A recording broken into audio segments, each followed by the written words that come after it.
ሰላም ሰላም ውድና የተከበራችሁ የሜል ዩቲዩብ ቻናል ተከታዮች ተመልሻለሁ። ጓደኞቼ እዛው ቤት ነኝ ያለሁት ቁጭ ብያለሁ ማለት ነው። ስራ ስንሰራ ምናምን ቆይተን አሁን ትንሽ ብሬክ እያረግን ነው ማለት ነው። እንግዲህ እስካሁን እንግዳችን አልመጣችም። ቤቷን እኛ ይዘን ቁጭ ብለናል ማለት ነው። የሚያዘጋጀውን ነገር አዘጋጅተን ሰራርተን ምናምን ቁጭ ብለን እየጠበቅናት ነው ማለት ነው። ጓደኞቼ የሚሰራው ተሰራ፣ የሚጋገረው ተጋገረ፣ ሁሉን ነገር አዘጋጅተናል። ቡናውም ተቀራርቦ ምናምን ማለት ነው። ትንሽ ጉዞ ረዘም ስለሚል እስካሁን አልደረሰችም ማለት ነው ጓደኞቼ። እና እንግዲህ ብዙዎቻችሁ ይችታችን እንግዲህ ከእናንተ ውስጥ አንዷ ናት። በአረቡ ምድር ለረጅም ዓመታት ስትሰራ የነበረች ናትና እንደምታዩት እንግዲህ ቤቱ መሬቱ ገዝታ ቤት አቁማ ምናምን ነገር ለዚህ በቅታለች ማለት ነው።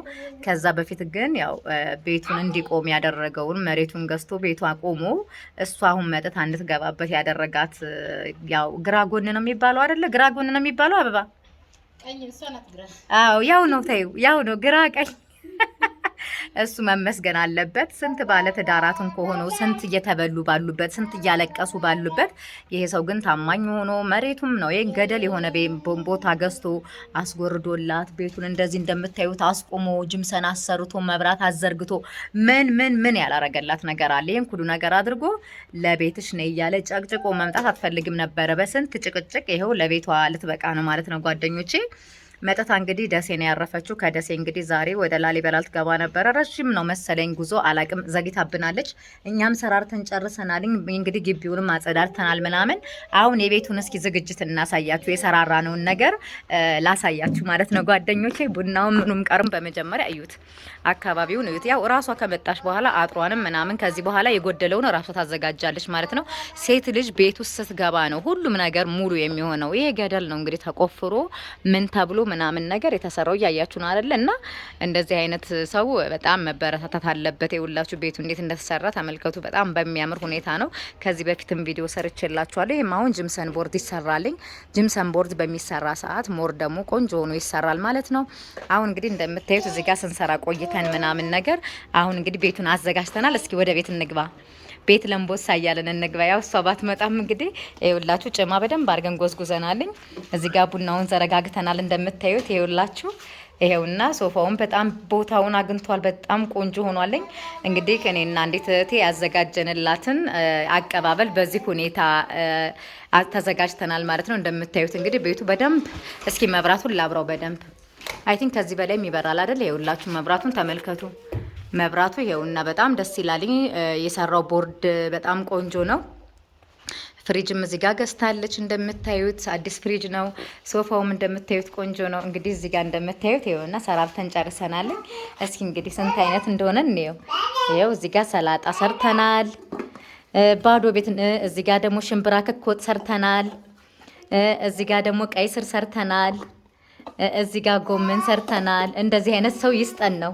እዚህ ጋር ደግሞ ካሮትና ድንች ሰርተናል ማለት ነው። ያው እንግዲህ እንደምታዩት እንጀራ ነው። እዚህ ጋር ሙሃ ነው፣ ዋይን ነው። እንግዲህ ከደቂቃዎች በኋላ የሚመጣ ነገር ይኖራል እና በተቻለን አቅም በዚህ ሁኔታ ላይ አዘጋጅተንላታል ማለት ነው ጓደኞቼ።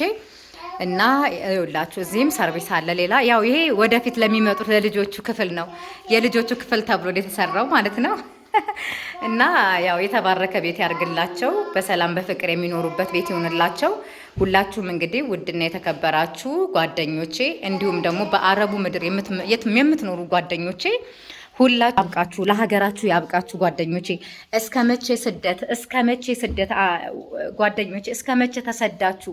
አንዳንድ ጊዜ ኑሮን ለማሸነፍ ሲባል በጣም ብዙ ርቀት ልንጓዝ እንችላለን፣ ከልኩ ለማያልፍ ከልኩ ለማንኖረው ማለት ነው። ግን አገራችን ላይ ገብተን በተቻለን አቅም ባለን ተመስገን እያለን ግን ራሳችንን አሳምነን ከማህበረሰቡ ጋር እኩል ሆነን መኖር አለብን ብዬ ነው የማስበው። ምክንያቱም ስደት ጥሩ ነው፣ ስደት ለተሳካለት ሰው ጥሩ ነው።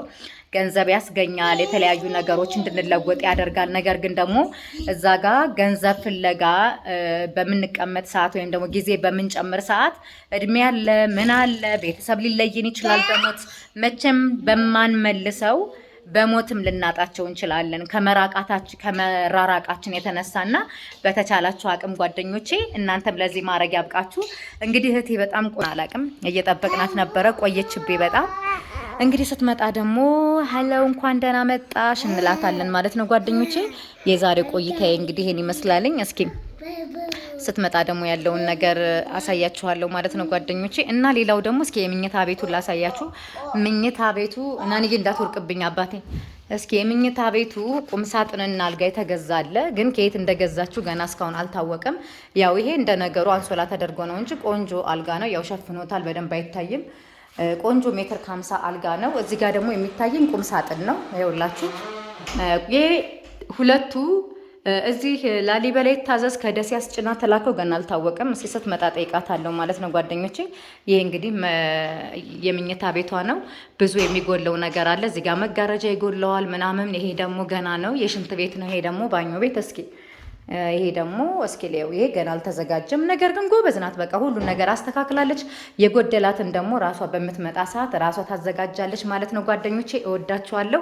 እየደወሉልኝ ነው ላንሳላቸው። እወዳችኋለሁ።